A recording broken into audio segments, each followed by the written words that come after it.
Okay, so yeah, as Guillaume told earlier, today I would like to present you an overview of deep learning for map generalization. And this overview is mostly based on experiment I realized during my PhD thesis between 2019 and 2023. So this work was realized at IGN, the French National Mapping Agency, under supervision of Guillaume Touillat and Xiang Sang. So today I would like to present you three experiments that involve different map generalization process and deep learning techniques. So the smoothing of mountain road shapes, the selection of road in an urban graph, and the generation of topographic map images. So, but first, let me introduce a little context and the base idea behind my thesis. Why did we think that it could be a good idea to do map generalization using deep learning? In fact, we observe that deep learning is now able to realize more and more complex tasks, especially in image generation domain. And some of these tasks are quite close to map generalization. For example, here at left, we can see a deep learning model able to generate drawing from sketches. And the generated output looked like a generalization of the input. In fact, similarly to row generalization, we can see some smoothing, some selection, some line selection, some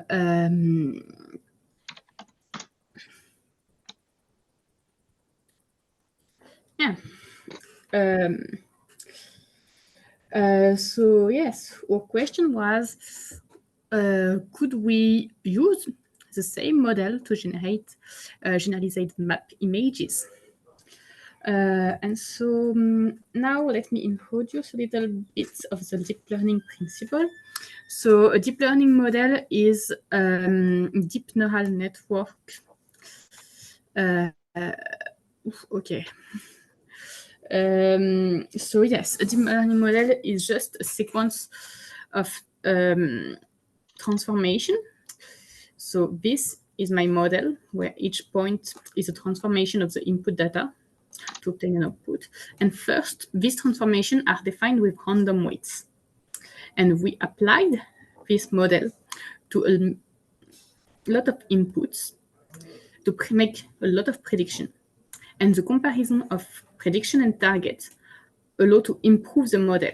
The weights are changed again and again until obtaining a satisfying result. Then, once we are able to obtain a satisfying results on training images, we expect that the model could be generalized to new unseen image and produce new results. So these techniques can be applied to many kinds of data, especially to graphs and images.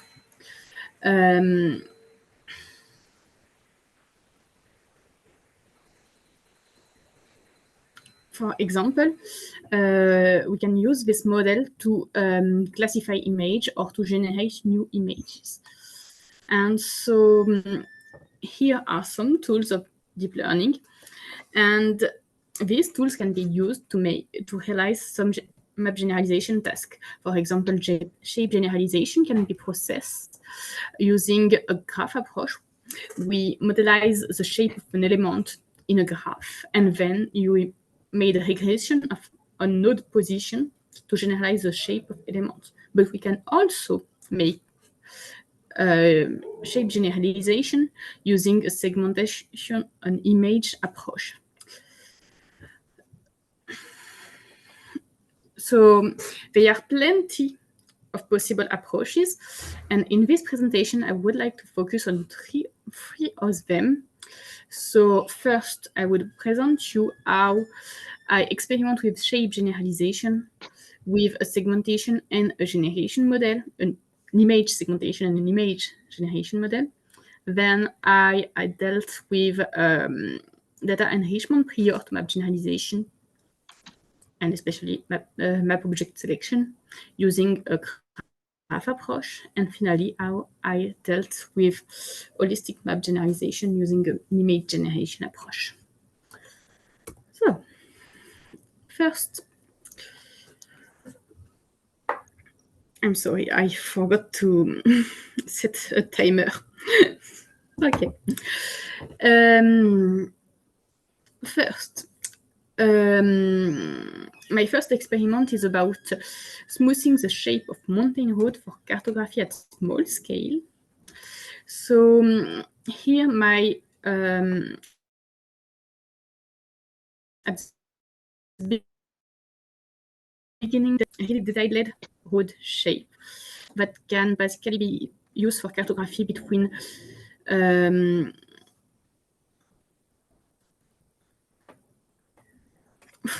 at big scales. And my goal was to create a model that is able to generate image of the road that could be used to make a cartographic database at small scale. Here.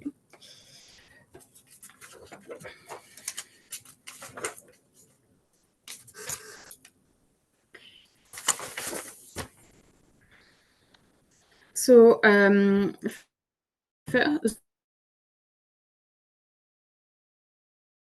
first steps was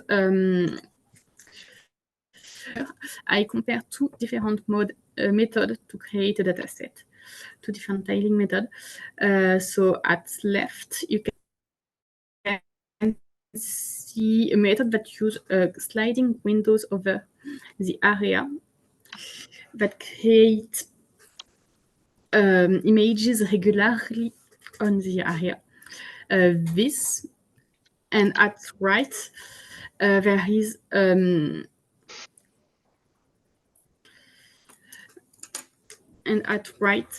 there is a method where I use each road entity to create a window for each example.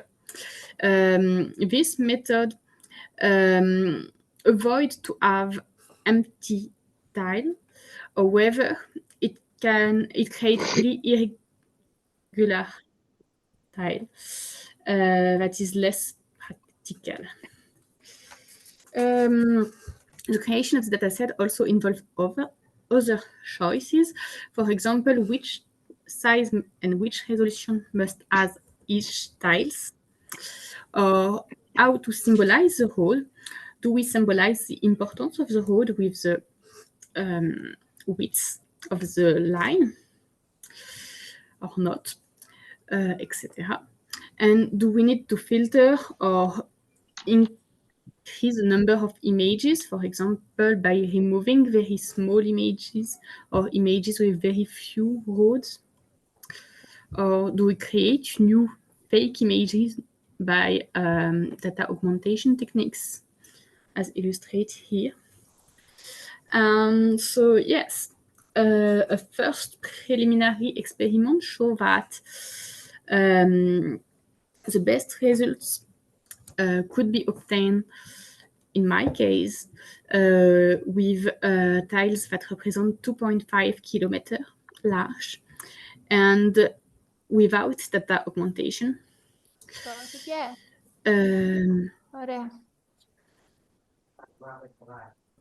Το βράδυ θα παίξεις, δεν θα δούμε τίποτα. Δεν ξέρω τι γίνεται άλλες φορές. Όχι, δεν θα δείξει, είναι μέρα σχολείου. Την Παρασκευή, την Πέμπτη, τώρα όχι σήμερα. I think someone has the microphone turned on. Please turn it off during the presentation. Okay, thank you. Okay. And so for this experiment, I first try with a segmentation model. So this model encodes, so here at right, excuse me, I'm no more a full screen. Can you still see my screen? Yes, we can, but you started at the beginning of your presentation. Okay. Yeah, sorry.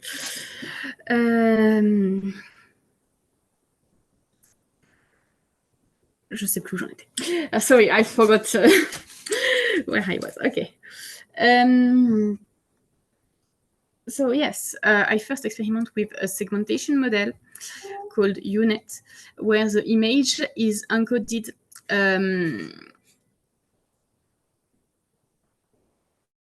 using series of convolution in order to synthesize the information inside the image, and then decoded, still using convolution, but up convolution here, right. And finally, the prediction is a mask that represents the pixel of the generalized road. At least we expect that the mask represents the pixel of the generalized road. And these techniques don't work so well, as you can see here. And because the prediction here in the middle column don't look like a road image. There are many artifacts. The roads are disconnected and with really not regular shapes. And so, yes, we identify a myth of realism, and often in deep learning, when there is a myth of realism, one technique is to use an adversarial approach. In fact, instead of just having one model here, G, that predicts make a prediction, we add a discriminator here, D, that is trained to predict if the prediction is realistic or not, if it seems good or not. And this prediction is used to optimize the generator. So the generator and the discriminator both work in an adversarial way. The discriminator is trained to understand if the generator is good or not, and the generator is trained to become better and better to fool the discriminator. And so here I present results with two of these models. Pix and CircleGAN are both adversarial network. And as you can see, the results are quite better. And yeah,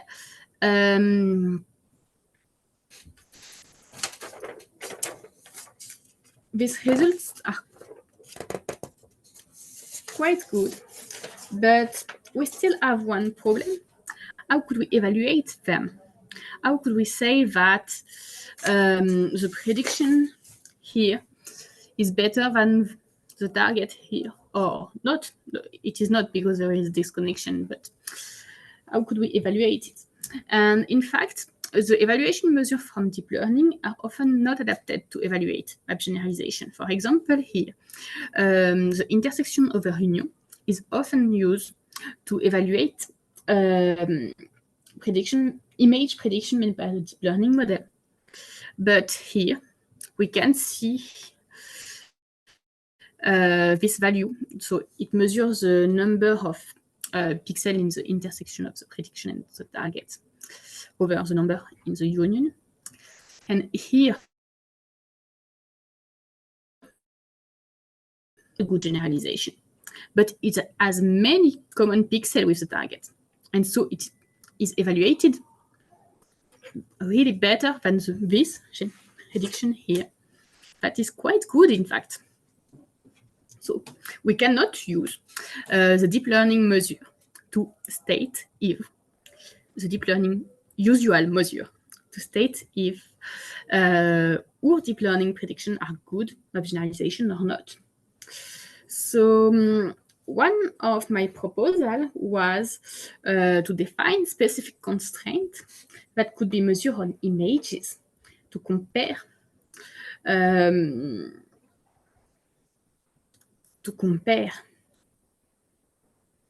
the target in the prediction. And for example, this measure and these measures are really specific to the generalization objective. So I define the smoothness, a coalescence, a position, a connectivity, a noise, and a color measure. This allows to evaluate the prediction of the generative adversarial network and to show that they are quite good except for preserving road connectivity. So the conclusion of this experiment was that deep learning is good at smoothing line, enlarging turn, caricature situation, etc., using an image approach. It has limitation, especially for road continuity preservation and structure preservation. And in fact, it is also not able to displace the road to avoid overlapping with other elements and context, because it do not see the context. Here, I only give to the model the road, so the model won't learn that the road mustn't be up to a river, for example. And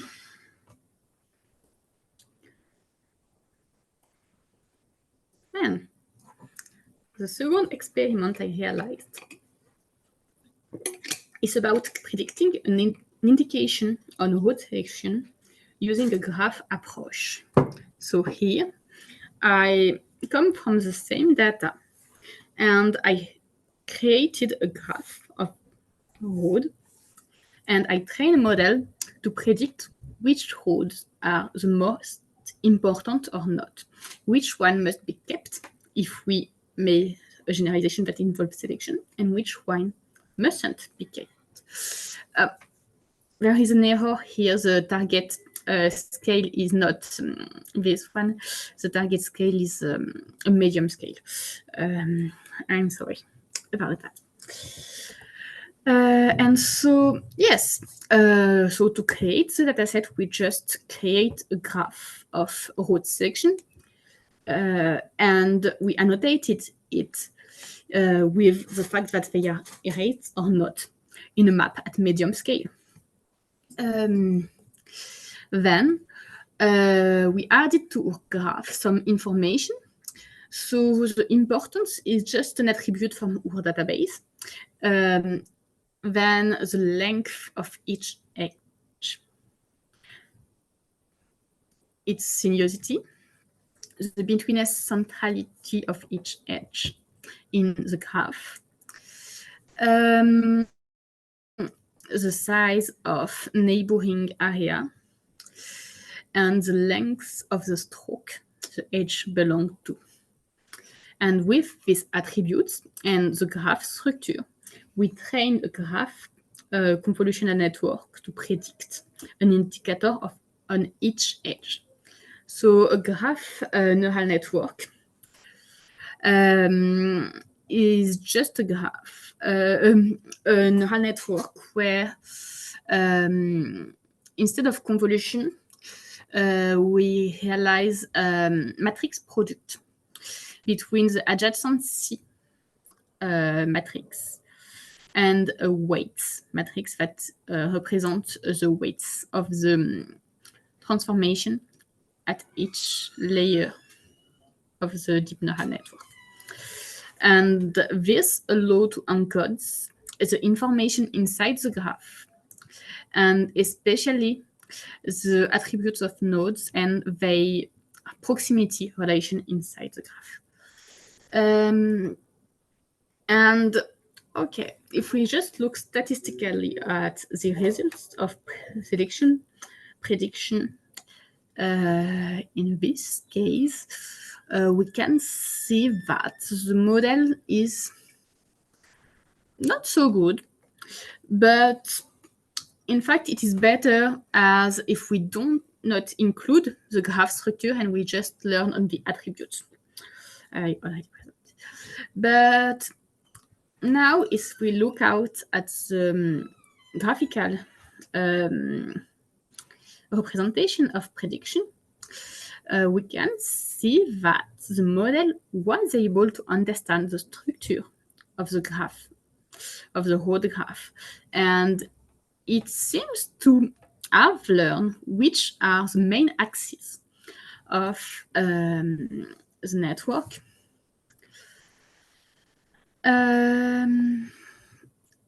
So yes, it provides a credible selection of road section.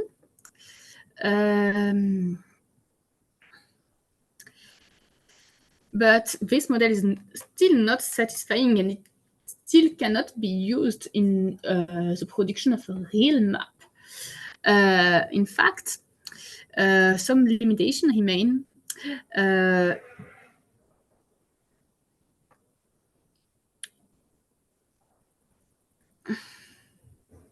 For example, we need to check the disconnection in the road network.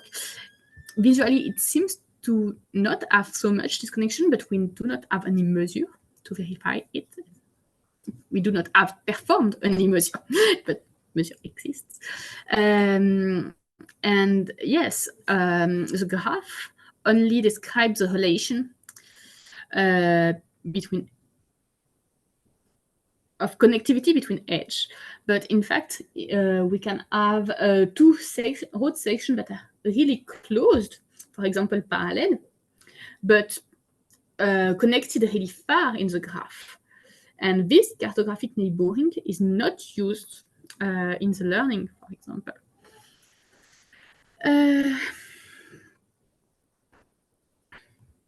Yeah.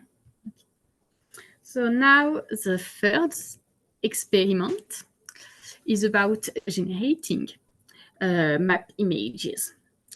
So here, the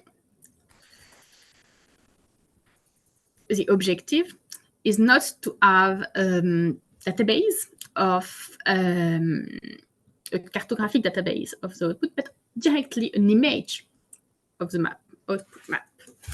Generalised map.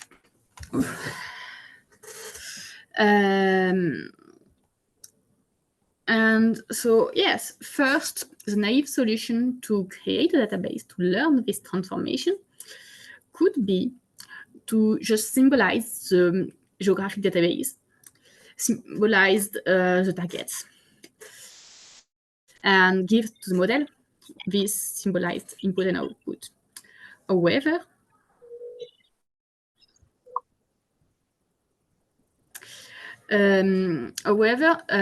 we can see that there are some problems with that. For example, if we symbolize the input, nothing it can have overlapping between them, and the computer won't see the real shape of object. For example, here, the shape of the building is not the real shape of the building, just the shape of the building that is not under the road. Also, here at the bottom, we can the tagging of image leads to problem. For example, here, this is the dead end. That's why it is selected, but this information is not visible on the image. Lately, this road here is selected because it is a local path, a very small local path, but this information is not symbolized on the image. So yeah, a cartographer would see it and make the good choice, but with only the with the database, but with only the image, a cartographer or an IA cannot realize good, make the good choice. So my first proposal for this use case was to change representation of the input. Instead of symbolized the geographic database, I just created masks of each cartographic theme and stack them together. With this representation, we were able to have quite better results. So here it's the third column, and you can see that there are less buildings that disappear, not because they must be selected, but because they were hidden, for example, and the image is less blurred. But here, okay, I simplified the problem to have better results. In fact, as you can see here, the road selection is already performed on my input. And if I add the task of road selection inside the model, if I give the model not selected road as input, it won't work. Why? As I said earlier, it misses information. How to perform road selection without seeing the nature of each road. So I proposed a second way to organize data that contain not only the main information, the shape and extent of cartographic theme, but also an additional information. All the information from that is not in the shape and extent of data, but that is required to make my generalization. For example, the building function, the road importance, the regular area, etc. And with this representation, we have to change a little bit the learning model, because the learning model, the model at the beginning only take one tensor, not two. So we replace the generator with a model that have two encoding paths, one for the main information and one for additional information. And that fuse with both this information at some regular point in order to predict a better map. And so, yes, with this technique, here's the third column still, the model was able to predict which road to remove. I'm sorry, this image is quite blurry. I don't know why. It's okay. But yes, while without this information, here the base model was not able to choose which road to remove. So it removed too much road and some random one.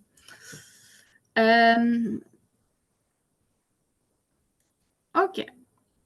So this was the best result I could obtain with only one model that is trained to realize all the generalization tasks from the input to the target.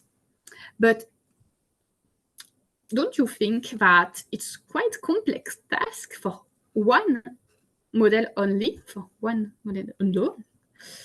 So I tried to compare this process with a process where I divided the task of generalization in subtasks, and I trained several models to make each subtask.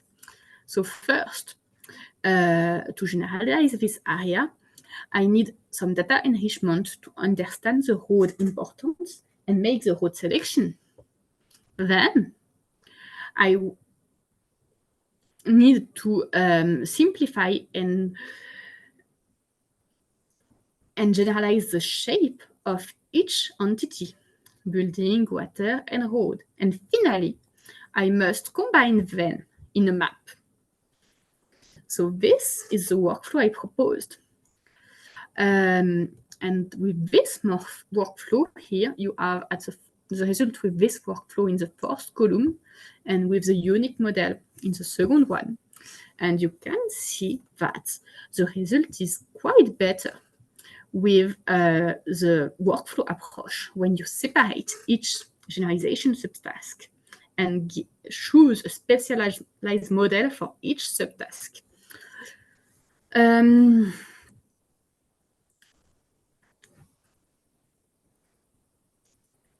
So yes, the workflow model is more promising, and it also allow to better adjust the training data sets, the evaluation process, etc. for each step, because it's easier to say if the classification of fraud is good with road classification results than only with an image where road have been classified.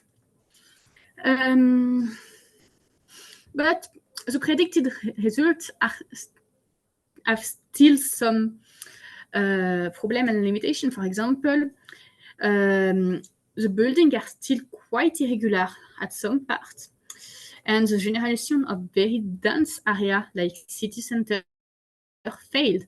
And why does it fail? Because in my training data set, I have very few of these images. So yes, just a second thing at the conclusion of this experiment.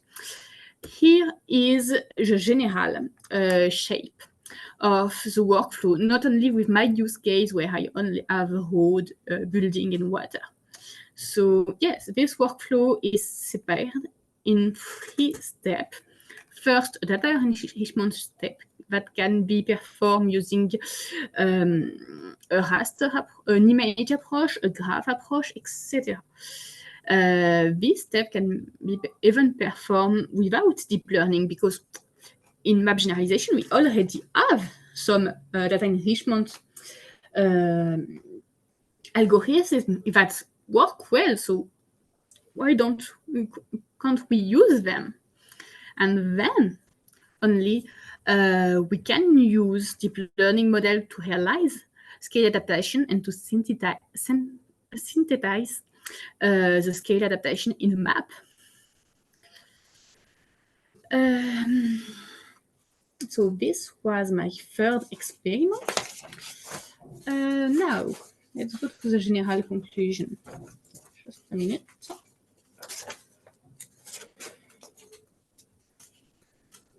I don't remember. Okay, so yes, deep learning models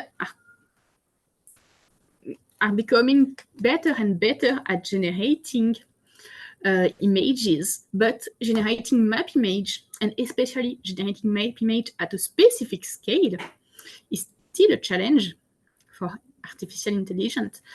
And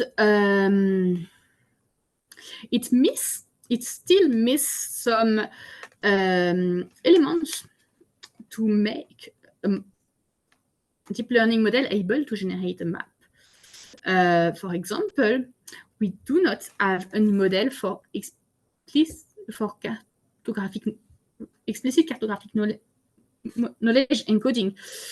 I don't think it's a good solution to just make image from geographic database and learn from image. Geographic databases are quite rich, and the image conversion has many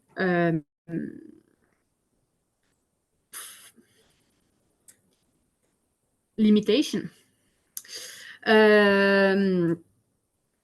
For example, also the evaluation of map generalization must be adapted to deep learning techniques if we want deep learning technique to be used for map production. So now, can we use deep learning for map generalization? In fact, at short term, so now, you can use deep learning to realize data enrichment. You can use deep learning to predict information on a graph that represents geographic information and could be used for map generalization. But to learn an operator of generalization, it's quite more complex. And finally, to generate a complete generalized map, we are still far from that. The workflow approach is more promising than other, from my experiment at least, but this is still not possible.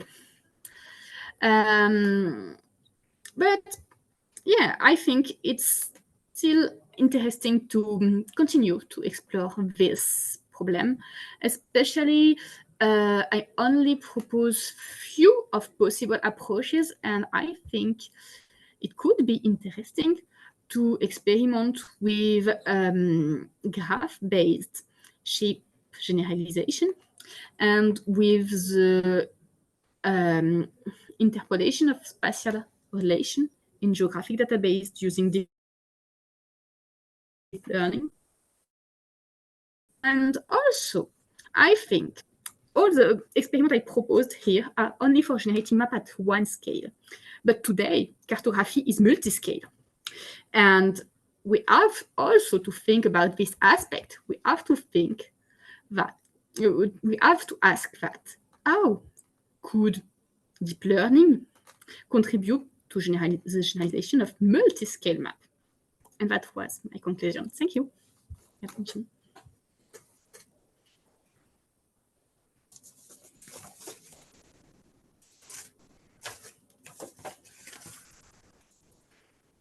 Thank you, Azelle. I think we are on time, and now it's time for a discussion, questions, comments. And so first, you can either raise your hands and I will try to check people raising their hands in the participant list, or you can ask your questions in the chat. And as someone already asked a question in the chat, Larry, we will start by this question. So, Azelle, did you read the question? You can answer directly. Yeah. The question of Larry was, is the input layer of the unit only the rasterized road?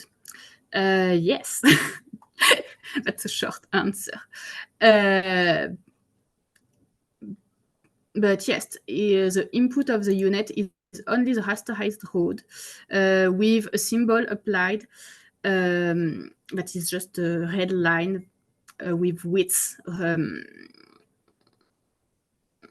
road width that is proportional to the road importance. So I can you hear me? Yeah. Yes, we can. Yeah. So I was wondering if you thought if you could add additional layers, because a unit could take multiple input layers. So I was wondering if you could add, if you think that adding other layers that maybe provide additional context around the features is another option that might be useful. Yeah, I think it could be useful, especially to learn the displacement to avoid overlapping between road and other theme. And in fact, I realized some experiment with river, but yeah, I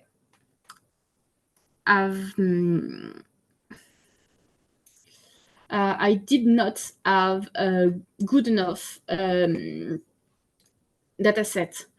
There were many errors and inconsistency in my data set of river, so the result was not conclusive, but not because of the data. so I could not conclude if it improves the result or not. Okay, thank you. Yeah, I think Larry's question is really interesting, and I think just a comment that if we want, if we go back to your general conclusion, you said we needed some better encoding of map features, of the cartographic encoding of the features in the map. And if we are using images as input, I think we really want to use more than just 3D layers of color from a rasterized image of the map. We need to use more dimensions to convey more information for the encoding to be encoding all the information that is necessary to make map generalization. And I think just the image, the raster image of the map is not enough to make good map generalization. So that's why you didn't have so good result with such an image, a rasterized image of the roads. I agree. Yes, it's outstanding. Very good presentation. Thank you. I mean, so far. Thank you. Thank you, Larry. I do not see another raised hands, nor a question in the chat. Oh yeah, now Timofey, please. Azelle, thank you very much for very interesting presentation. I have a question. You recently published a paper on deep map scalar, which is a workflow for using deep learning for map generalization. Do you have some open source template for experimenting with this workflow? So somebody who is interested in applying this method for some specific data can experiment with it, or it's not shared in open source? In fact, I don't remember exactly what I shared, but the general workflow was not published. I'm sure it was not published because I didn't implement the general workflow. I just implement the specific version of the workflow for my use case. And did I publish it? I should have, but I don't remember. If you don't find it, maybe I forgot. I'm sorry. I found your paper on Google Scholar. It's the last paper just for this year, and I'm very interested to I will verify. I don't remember. Thank you. Usually in the team, we put everything on GitHub. So if it's not the case for this paper, which is strange because usually in cages, they want the code on GitHub. But if it's not the case, Azelle will check. Thank you.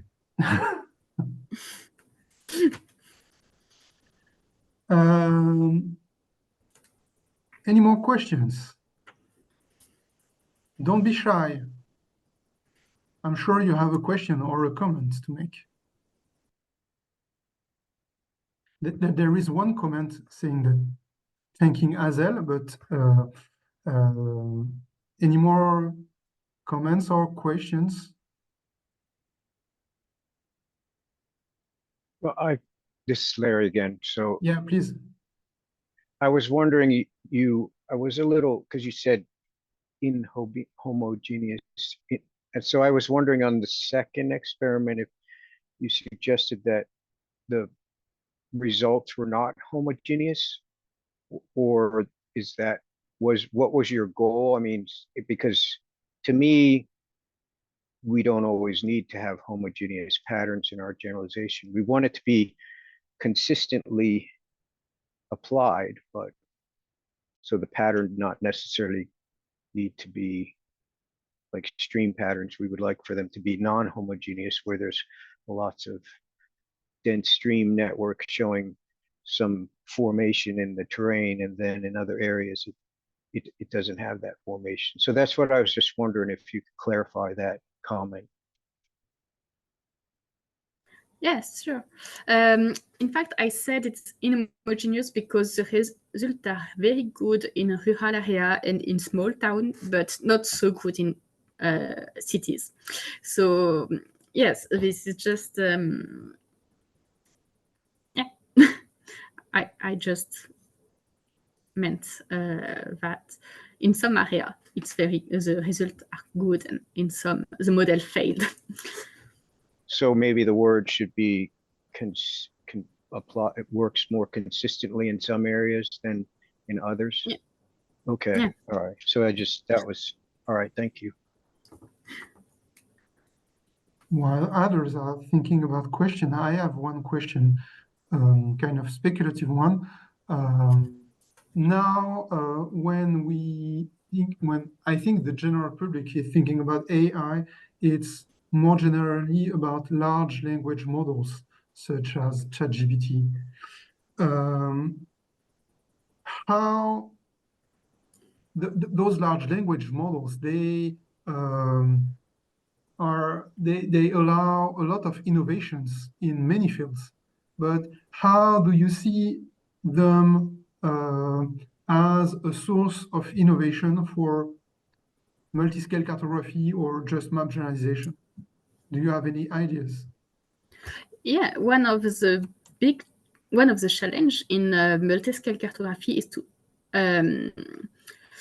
understand what the user expects from the map, and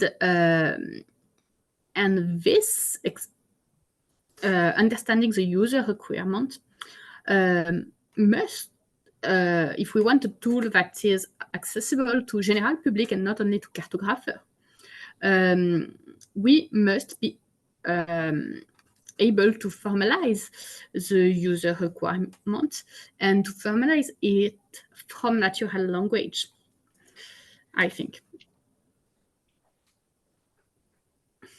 Thank you. And I think Nicola has a question.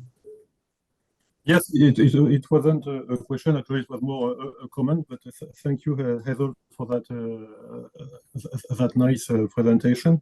But you say in your conclusion that one of the limitations, among the limitations, there is still the missing formalizing the user requirements and also the evaluation of generalization, and that's that problem or limitation that we've also hit. We're using more traditional approaches, more procedural ones. So yeah, just to point the fact that those two areas are still not completely known, or we still have quite a bit of work to do on those areas to progress either in that direction of deep learning or in more procedural ways. Yeah, yeah, I agree with you. just my comment. And thank you again. Thank you. Thank you, Nico. Any more? Oh, I see Isabella, please. Thank you. I have one question. First of all, thank you for a very interesting, as usual, presentation as well. So my question is about the data enrichment process. You mentioned that, and we know that it is very important, but you also mentioned that in the context of water, so for rivers, for instance, and I was wondering what kind of attributes you wanted and you added according to the rivers, what that attributes calculated, for instance, based on graphs, or maybe something else from some hydrological databases. So if you could comment on that, I'm very curious about that. Thank you. In fact, in my third experiment, I included rivers, but I do not focus so much on that due to time limitation. So I did not include information on rivers, but I think I would have time to improve my my dataset. I would add at least the orthon order of river, and I don't know, maybe for this scale range it would be sufficient because there is not a big difference. But thank you.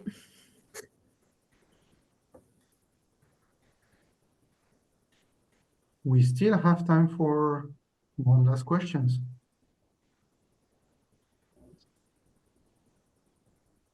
But if there is no more question, maybe we... Oh, yes, I have there one. is one last question by Larry, please. Yeah, I was just on the, so when we provide our generalized data, a lot of what you were talking about has been for generalizing into a raster map image type format, but how can we also apply it to generate the actual vector features that people might want to use? It can, I mean, I think that could be if we can work out with the raster we convert, but then you might lose attribution. So I mean, can you just give your ideas about that?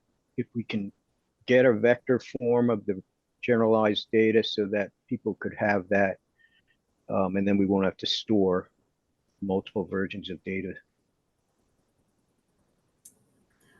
This is one of the biggest limitations of my last experiment, because in fact, my model is designed only to predict map image and not cartographic databases. And I'm not sure if we want to have cartographic databases. I think a completely different approach would be useful, better than just adjusting and changing a little bit my approach. And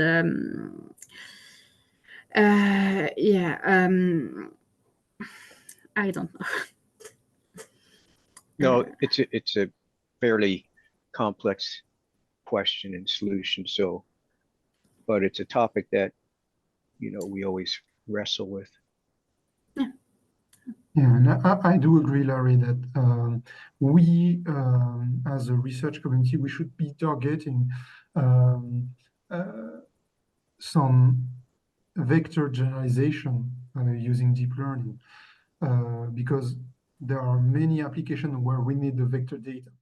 And I don't want to discard completely image generation, because in the end, when people use maps, it's usually image maps on their phones or on the computer. Google Maps is just displaying images. So being able to generate images is interesting, but there are also a lot of uses where, as you said, you want to keep the semantic information, the attribute attached to the vector data. So being able to generate vector data should be one of the goals that we have in this research on deep learning for map generalization. So if we want to be on time, I think it's time to stop here. So I would like to thank again Azelle for this first talk. So thank you, Azelle.